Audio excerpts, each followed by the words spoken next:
가밀지구 동네 주민은 모두 광장에 유모차를 끌고 오고 강아지를 산책시키고 뭐 이런 것들에 대한 활동을 다 요 건물에서 해라. 여러분들께서 만약에 투자를 하신다 그러면은 여기 이 건설사 측에서 아예 임대까지도 다 맞춰준다라고 해요.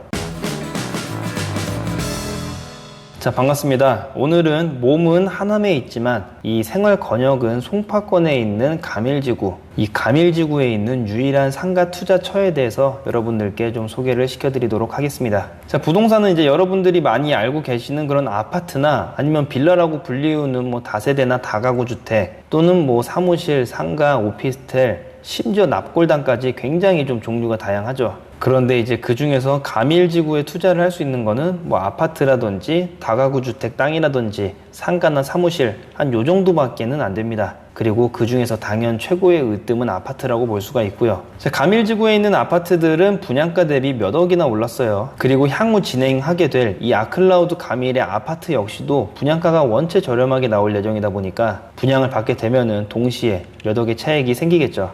그런데 이 아쉽게도 이 초대박인 아파트는 가질 수 있는 사람이 많이 없습니다. 뭐 가점도 있고 아니면은 뭐 다주택자 같은 경우에는 이제 집이 두 채부터 이 종부세가 어마어마하게 이제 좀 올라가다 보니까 이 아파트를 이제 두 번째 갖는 것서부터는 사실 굉장히 큰 부담인데 뭐 그러다 보니까 이제 많은 분들께서 첫 번째 부동산은 당연히 아파트로 선택을 하고 두 번째 부동산부터는 이런 아파트나 빌라 같은 게 아니라 수익형 부동산으로 좀 하는 경우가 굉장히 많습니다. 실제로 부자들 같은 경우에는 이런 상업시설을 좀 주로 하는 게 사실이죠. 자, 그런데 그런 거에 비해서 굉장히 좀 아쉬운 부분은 그만큼 괜찮은 상가가 사실은 많이 없습니다. 그래서 이렇게 여러분들께 좀 많이 소개를 못 시켜드리고 있는 것도 사실인데 제가 그래서 청량리역 상가 이후에 아마 상가 소개는 처음 시켜드리는 것 같아요. 그리고 그 청량리역 상가 같은 경우에는 뭐 아시는 분들은 아시겠지만 당시에 뭐 경쟁률이 뭐 수백 대 1이 나올 것 같아가지고 일부러 뭐 시행사 쪽에서 의향서도 안 받고 당첨된 사람은 당첨하고 동시에 바로 이 피를 주고 사겠다는 사람들도 생기고 아주 난리도 아니었습니다. 자, 근데 물론 제가 오늘 소개시켜드릴 상가는 이제 그 정도까지는 아니에요. 청량리에 있는 상가 같은 경우에는 뭐 분양받기도 힘들었고 뭐 저런 이제 상가 자체가 이제 거의 나오질 않다 보니까 저런 것만 또 기다리고 있다가는 좀 기회를 다 놓치는 거고 뭐 이럴 수 있어가지고 그래서 오늘 같은 경우에는 그런 좀 뭔가 굉장히 화려하고 갖기도 힘든 그런 상가가 아니라 좀 무난하면서 확실하게 제값을 할 수 있는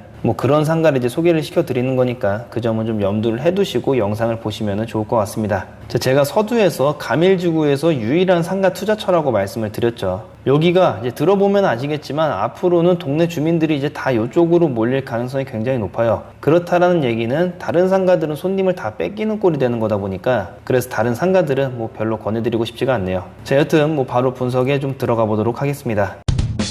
자, 주소는 경기도 하남시 가밀지구 내에 있는 주상복합용지 1입니다. 대지 면적은 약 6,700평이고 규모는 지하 3층에서 29층까지입니다. 층별 구조는 지하 3층에서 지하 1층까지는 주차장, 지하 1층서부터 지상 2층까지는 상가, 그리고 3층서부터 29층까지는 아파트입니다. 건설사는 대우건설입니다. 자, 현재 가밀 같은 경우에는 어떤 지하철이 들어올지 아직은 미정입니다. 자, 확실한 거는 지하철은 들어오는데 그게 3호선이냐 아니면은 송파 하남 간 도시철도냐 이게 아직 정해지지가 않은 건데 문제는 지하철이 어디에 들어오는지도 확실하지가 않다라는 점이에요. 자, 중심 상가 자리가 있고 그쪽에 당연히 들어올 거라는 생각은 했으나 작년 10월에 국토부에서 발표를 한 광역교통 2030을 보게 되면은 딱 봐도 대충 그린 것 같은 느낌이 들기는 하지만 좀 뜬금없는 곳에 있었어요. 그래서 위치가 어디인지 그리고 몇 호선이 들어올지 정해지진 않았지만 위치는 아마 중심상가 쪽으로 들어올 것 같기는 합니다. 그렇기 때문에 이 땅을 비싸게 회사들한테 당시에 팔았었던 건데 이제 와가지고 이 지하철 위치가 바뀌어버리면은 뭐 소송 걸리고 난리가 날 게 분명하기 때문이죠. 뿐만 아니라 그렇게 되면은 뭐 지하철 위치 하나 때문에 도시 설계가 잘못되었다 뭐 요런 이제 오명이 평생 따라다닐 수 있어가지고 이상한 위치로 하지는 않을 것 같긴 합니다. 자, 그러면은 이 지하철이 이 위치로 들어온다라고 가정을 하고 설명을 드리면은 이 아클라우드 가밀 상가하고는 약 2분 정도의 거리 차이가 납니다. 물론 이 2분이라는 게 매우 가까운 거리이긴 한데 그 중간에 다른 작은 프라자 상가가 한 두세 개 정도가 있어가지고 초역세권 상가로서 뭐 가장 좋은 자리라고 불리우기는 애매하죠. 자, 그런데 이 상가의 입장에서 그나마 다행인 점은 뭐냐? 프라자 상가 같은 경우에는 그냥 지나치기가 쉬운, 즉 뭐 별 특성이 없는 그런 상가라는 점, 그런 게 이제 앞에 놓여 있다 보니까 그냥 거기를 지나가지고 이쪽으로 올 가능성이 굉장히 높다라는 겁니다. 자, 우리가 흔히 가는 그런 강남역을 예로 만약에 들어보자면은 11번 출구로 나오자마자 있는 건물을 두세 개를 지나서 나오는 그런 골목길에 엄청나게 크고 아름다운 상가가 있다. 그러면은 과연 그 출구 바로 앞쪽에 사람들이 몰릴까요? 아니면은 크고 아름다운 상가 쪽에 몰릴까요? 자, 요거를 좀 생각하면 될 것 같고, 저라면은 당연히 그 처음에 나오는 그런 일반 특색 없는 프라자 상가들은 그냥 지나갈 것 같습니다. 자, 워낙에 부지가 크다 보니까 뭔가 들어오겠구나. 그래서 요런 거랑 이제 비슷한 곳들을 조금 말씀을 드려보자면은, 장지역으로 치면은 파크아비오 같은 느낌이고, 다산역으로 치면은 다산 자이 아이비 플레이스 같은 느낌이고, 판교역으로 치면은 아브뉴 프랑이나 알파돔 시티 같은 느낌, 미사역으로 치면은 그랑파사주 같은 느낌, 정자역으로 치면은 정자 파라곤 같은 느낌, 별내역으로 치면은 메가볼 시티 같은 그런 느낌입니다. 자, 제가 나열한 곳을 뭐 아시는 분들은 아시겠지만 일단은 전부 다 유명한 곳이에요. 전부 다 유명한 거는 사실인데 뭐 아직 운영이 되지 않은 곳도 있고, 뭐 성공을 한 곳도 있고, 아니면 잘 안 되고 있는 곳도 있고, 또는 뭐 성공을 했다가 잘 안 된 케이스, 아니면은 별로 안 좋았다가 점점 잘 되는 케이스, 뭐 이렇게 다양하게 있어요. 그리고 그 특징들을 보면은 유독 이런 신시가지 같은 택지 개발 지구죠. 자, 이게 구도심 같은 경우에는 이렇게 큰 부지가 없고, 애초에 땅값이 너무 비싸가지고 어떻게 할 수가 없는 건데, 만약에 작은 건물들만 모여 있다라고 하면은 이 도시가 살아날 수가 없다 보니까 이런 신도시 같은 아무것도 없는 맹땅에는 좀 이런 큰 부지를 좀 의도적으로 집어넣고 있는 것을 볼 수가 있습니다. 그리고 아직 신시가지다 보니까 뭐 과정 중인 곳들이 굉장히 많죠. 자, 근데 재밌는 점은 제가 앞에서 나열드린 곳들은 전부 다 입지는 괜찮아요. 그런데 이렇게 결과값이 다릅니다. 그렇다라는 얘기는 입지가 모든 것을 설명을 해주고 있지는 않다라는 점을 알 수가 있죠. 그래서 저 역시 이런 입지만 보고 여러분들께 소개를 시켜드리지도 않고요. 자, 그럼 이 상가는 어떤 특징이 있길래 이렇게 제가 여러분들께 소개를 시켜드리는 거냐. 자, 이 상가를 이제 한 문장으로 좀 정리를 해보자면은, 가밀지구 최고의 공원, 한 요 정도로 이제 설명을 드릴 수 있을 것 같고, 왜 그런지는 이제 바로 다음부터 설명을 좀 드리도록 할게요. 자, 사람들이 이제 배달을 점점 좋아하는 그런 시대가 되고 있고, 뭐 앞으로는 여기에 더하면 더했지 뭐 덜하지는 않을 것 같아요. 상가를 무조건적으로 안 좋게 보시는 분들은 그렇기 때문에 상가는 무조건 안 된다라고 보시는 분들이 있지만, 또 재밌는 점은 그분들의 꿈은 또 건물주예요. 그리고 이 건물주라 함은 무슨 다가구 주택의 건물주를 보통 얘기하지는 않을 텐데, 뭐 이렇게 그냥 좀 제대로 알지도 못하고 이렇게 극단적이신 분들을 보면은 사실은 좀 안타까운 마음이 크긴 합니다. 자, 요거는 이제 마치 아파트로 치자면은 앞으로 인구는 점점 줄어드니까 가격도 점점 줄어든다, 뭐 이렇게 얘기하는 거랑 뭐 다를 게 없는 거죠. 자, 상가 같은 경우에는 당연히 이런 배달 시스템이 뭐 커지면 커질수록 불리한 거는 사실이에요. 뭔가 오프라인이 활성화가 돼야지 상가가 활성화가 되는 건데, 그렇지 못한 거는 사실입니다. 그런데 사람들은 그렇다고 해가지고 모두가 그냥 집에 틀어 박혀가지고 뭐 배달만 시켜 먹고 이러지는 않죠. 사람들은 걸을 만한 공간을 굉장히 좋아합니다. 그래서 실제로 분당 사람들은 율동공원을 굉장히 사랑하고, 위례 사람들은 뭐 중앙광장 쪽을 굉장히 사랑하고, 송파에 사는 사람들은 뭐 석촌호수나 올림픽공원을 굉장히 사랑해요. 그리고 신도시에 살거나 아니면 송파구에 사시는 분들의 그런 이제 삶의 만족도가 높은 이유, 그것 중에 하나가 이런 이제 걸을 수 있는 공간이 있다라는 점이죠. 자, 이게 근데 뭐 어떤 의도적으로 요곳에서 걷게 만든 그런 의도적인 곳이 될 수도 있고, 아니면 전혀 예상하지 못한 곳이 될 수도 있어요. 그런데 이런 곳에는 이제 늘 사람이 많은 것도 사실입니다. 그리고 인근에 있는 상가들은 사람들이 몰려들기 시작하는 순간부터 가격이 엄청나게 올라가기 시작해요. 자, 가밀지구에는 녹지 공간이 꽤나 있습니다. 그런데 이 많은 녹지 공간 중에서 상가를 끼고 있는 곳은 많이 없어요. 즉 뭐냐, 이제 단순하게 이제 걷기만 하는 곳은 꽤나 있으나 상가가 바로 주변에 있어가지고 뭐라도 사 먹을 수 있는 그런 곳은 없다라는 겁니다. 그리고 제가 앞에서 좀 길게 설명드린 이런 내용들을 당연히 건설사 측에서도 뭐 심도 있게 분석을 했겠죠. 뭐 그러다 보니까 이 아클라우드 가밀에는 상가가 많이 없어요. 즉 어떤 뭔가 공간 같은 거를 만들려고 했는데 이게 상가가 너무 많아지면 서로 경쟁이 심하니까 요걸 이제 뺀 겁니다. 그래서 실제 이 아클라우드 가밀 상가의 내부를 보면은 광장을 크게 2개나 뺐어요. 자, 요거를 만약에 예전에 이전같이 다른 상가들처럼 이 상가 비율을 높여가지고 좀 많이 파는 거에만 초점을 뒀다, 이러면 이제 아마 이런 스트리트형 상가의 모습을 취했을 텐데, 그리고 전체적으로 뭔가 애매한 그런 상가가 됐을 텐데, 이런 부분에 대해서는 이 건설사가 좀 과감했었던 것 같아요. 또한 이렇게 뭐 단순하게 그냥 광장만 조성한다 라고 했으면은 사람들이 어쨌든 간에 여기는 둘러싸여 있는 곳이기 때문에 그렇게 많이 안 올 수도 있어요. 그런데 요곳에 또 사람들을 오게끔 할 만한 그런 시설들도 지금 준비가 되어 있습니다. 자, 앞에 보이는 이 나무같이 생긴 시설물들은 단순한 모형이 아니에요. 그림에서 이제 보다시피 아이들이 올라가고 있고 뭐 올라가서 놀고 있죠. 일종의 이제 작은 테마파크를 만들어 가지고 가족들은 아이들을 풀어놓고 놀기도 하고 연인들은 데이트할 만한 공간으로도 찾아오게끔 만들고자 하는 게 이들의 생각이고 목적입니다. 자, 그래서 실제로 건설사들은 여기에 이제 큰 돈을 들였고, 사실상 이 시설에, 이 새로운 시도에, 이 상가에 사활을 걸었다라고 봐도 무방합니다. 그렇기 때문에 배포하고 있는 자료의 메인은 항상 이 시설물들이 차지를 하고 있고, 여러분들이 이 아클라우드 가밀 상가의 어떤 광고 영상을 봤다라고 하면 항상 이게 처음 시작점부터 있어요. 자, 이 시설물을 만든 회사의 이름은 카브라는 곳인데, 우리나라에서는 조금 생소하지만 싱가포르에서는 여기저기에서 활용이 되고 있습니다. 작게는 아파트에 이제 이런 시설물이 있고, 뭐 좀 중급 규모로는 공원에 한 이런 시설이 있고, 크게는 주얼창이라는 싱가포르 공항의 공원에 전체적으로 크게 좀 이런 시설을 하기도 했습니다.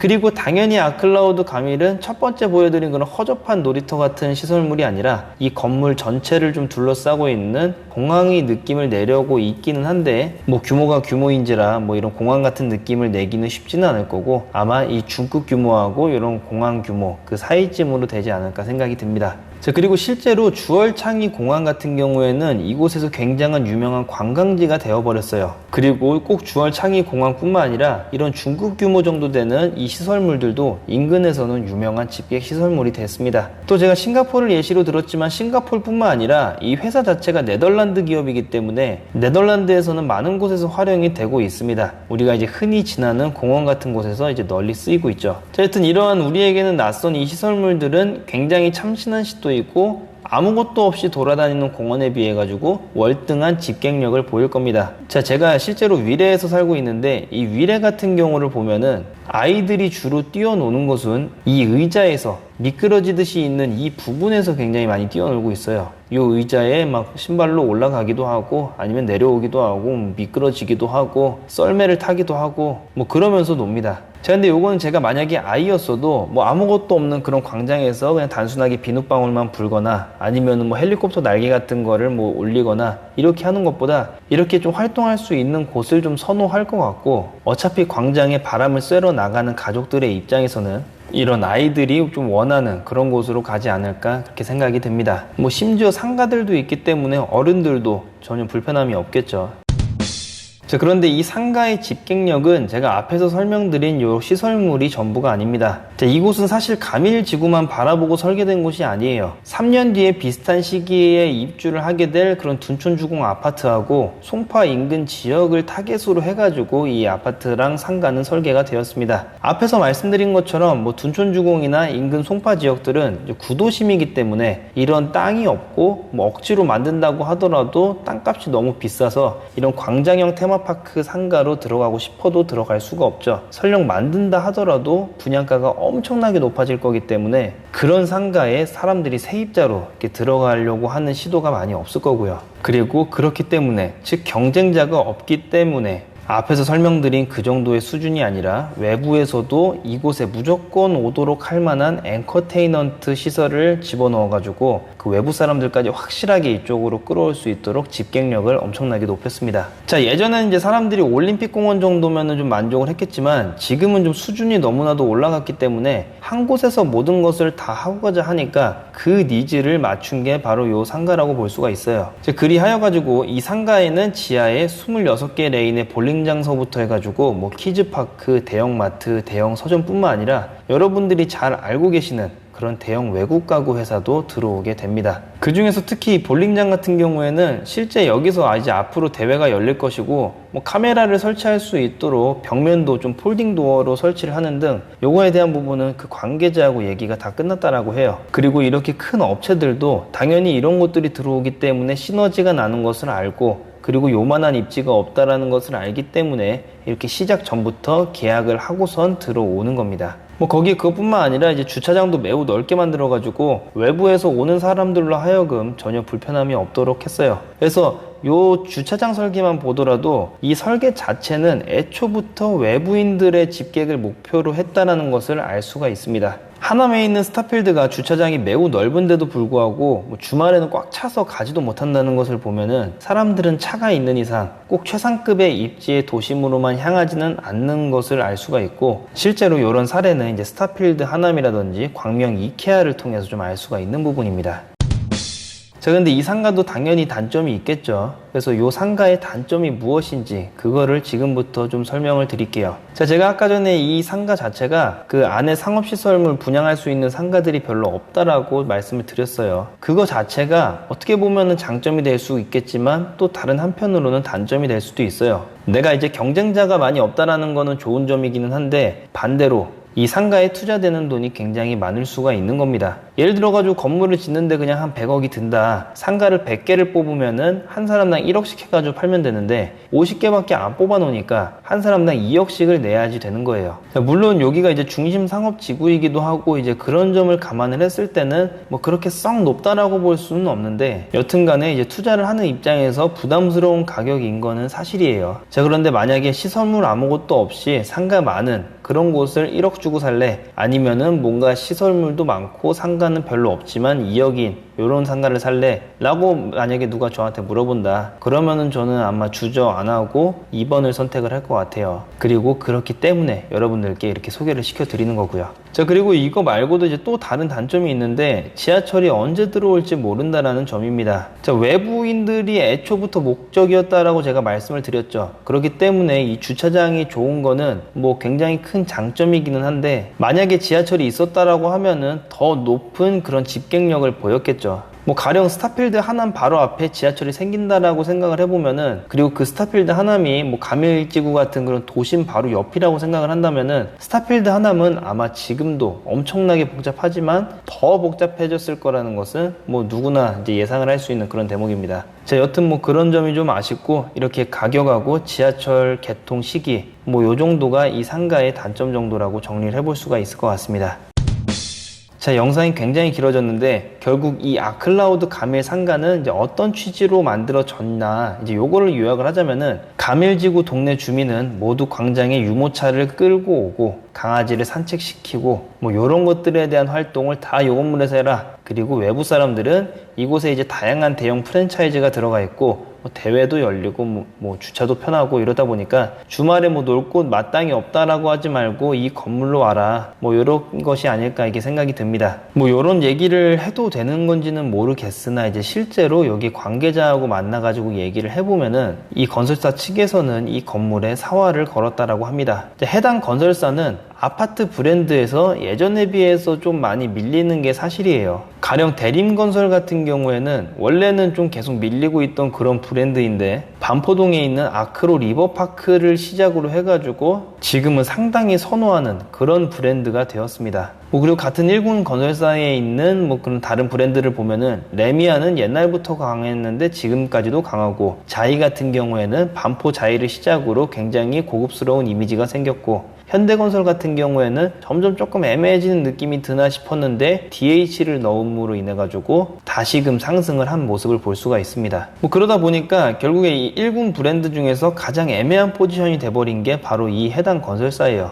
이 건설사도 근데 노력은 안 한 건 아니고, 그래서 뭐 서밋이라는 그런 네이밍도 이제 새롭게 넣어가지고 뭐 나름대로의 노력을 하기는 했는데 뭐 효과가 그닥 이제 크지도 않고 예전에 비해서 브랜드 파워가 많이 약한 거는 사실이에요. 뭐 그러다 보니까 이제 아파트 도급 계약을 뭐 제대로 따오지도 못하고, 특히 강남 쪽 같은 경우에는 이 브랜드 이름만 걸면은 브랜드 파워가 올라가는데, 최근 대치 서밋을 제외하고는 강남 쪽에서 제대로 뭐 발을 못 붙이고 있으니까 이 건설사는 아예 작전을 변경을 한 겁니다. 예전에는 내가 이제 도급으로만 계약을 해서, 즉 건물만 지어주는 그런 시공사의 역할만 했는데, 뭐 누가 써줘야지요, 건물을 짓던가 말던가 해가지고 실력을 뽐낼 텐데 뭐 써주지는 않으니까 아예 시공하고 시행하고 같이 해버려야겠다. 그래서 이제 과거의 영광을 되찾겠다. 뭐 이렇게 이제 지금 사활을 걸고 있는 거예요. 이제 그러다 보니까 이 건물이 만약에 실패한다. 뭐 그렇다라고 하면은 이제 진짜 과거 굴욕처럼 뭐 호방건설한테 뭐 먹히니 많이 이런 상황이 올 수도 있어요. 그래서 이제 좀 유난히 신경을 쓴 티가 많이 났고, 실제로 이제 상가 같은 경우에는 제가 아까 단점으로 좀 비싸다라고 말씀을 드렸죠. 뭐 우리한테는 비쌀지 모르겠지만 건설사 측에서는 이렇게 지으면은 사실은 남는 게 별로 없을 겁니다. 워낙에 비용을 많이 쓰기 때문에 그렇죠. 뭐 그렇다고 여기서 이제 뭔가 이득을 보면서 가격을 더 올리려고 하자니 그 다음부터는 이제 들어오는 세입자들이 좀 부담스럽다 보니까 뭐 상가 활성화가 쉽지가 않을 거고, 그래서 결국에 이 건설사가 지금 목표를 하고 있고 지금 뭐 방향으로 잡고 있는 것 자체가 이 아클라우드라는 브랜드를 통해 가지고 두 번째나 세 번째 요때 이제 돈을 벌자, 그리고 첫 번째는 그냥 딱 본전치기로 해가지고 우리 상가의 브랜드를 널리 퍼뜨리자, 한 요런 방향성으로 가고 있다고 생각을 하시면 될 것 같습니다. 그리고 그렇게 이 첫 번째 상가가 만약에 성공을 한다 그러면은 대림의 아크로와 같은 흔히 말하는 이제 떡상을 좀 겪을 수가 있는 거죠. 그리고 제가 앞에서 말씀을 드리진 않았지만 여기 같은 경우에는 지금 임대 케어 서비스도 해주고 있어가지고 여러분들께서 만약에 투자를 하신다 그러면은 여기 이 건설사 측에서 아예 임대까지도 다 맞춰준다라고 해요. 뭐 그런 점만 보더라도 진짜 비용을 많이 쓰고 있는 것을 볼 수가 있고, 반대로 신경을 엄청나게 쓰고 있다라는 것을 볼 수가 있습니다. 자, 투자자 입장에서는 뭐 좋은 시설을 그래도 이제 비교적 좀 저렴하게 들어가는 셈이 되는 거니까 뭐 건설사의 이런 절박함과는 좀 다르게 좀 기분 좋게 투자를 할 수 있지 않을까 이렇게 생각이 듭니다. 자, 여튼 뭐 오늘은 이렇게 아클라우드 가밀 상가에 대해서 알아봤습니다. 그래서 이들이 지금 그리고 있는 그림이 좀 어렵다라고 하시면은 쉽게 생각해가지고 광교 엘리웨이에서 놀이시설물을 더 추가하고 거기보다 교통이 더 좋고 더 도심에 있고 더 많은 엔터테인먼트 시설을 넣고 있고 심지어 임대까지 맞춰준다, 이렇게 생각을 하시면 이해가 쉬우실 겁니다. 그리고 이제 분양가가 궁금하신 분들이 계실 텐데 분양가는 아직 정확하게 결정이 되지 않다 보니까 이런 좀 공개적인 자리에서 말씀을 드리기는 조금 어렵다는 점을 좀 양해를 부탁드리겠습니다. 또한 이 아클라우드 가밀의 이런 절박함과는 별개로 역시나 이곳 같은 경우도 조금 애매한 위치에 상가들이 있는 것도 사실이에요. 그리고 기왕이면은 그런 이제 상가를 차지하는 분이 제 구독자분은 아니셨으면 좋겠습니다. 그래서 이 상가에 대해서 문의사항이 있으신 분들은 아래 제가 설명란이랑 댓글창에다가 연락처를 남겨 놓을 테니까 그쪽을 통해 가지고 연락을 주시면은 나머지 좀 더 자세한 부분을 설명을 드리도록 하겠습니다. 자, 오늘의 영상은 여기까지 하도록 하겠습니다. 감사합니다.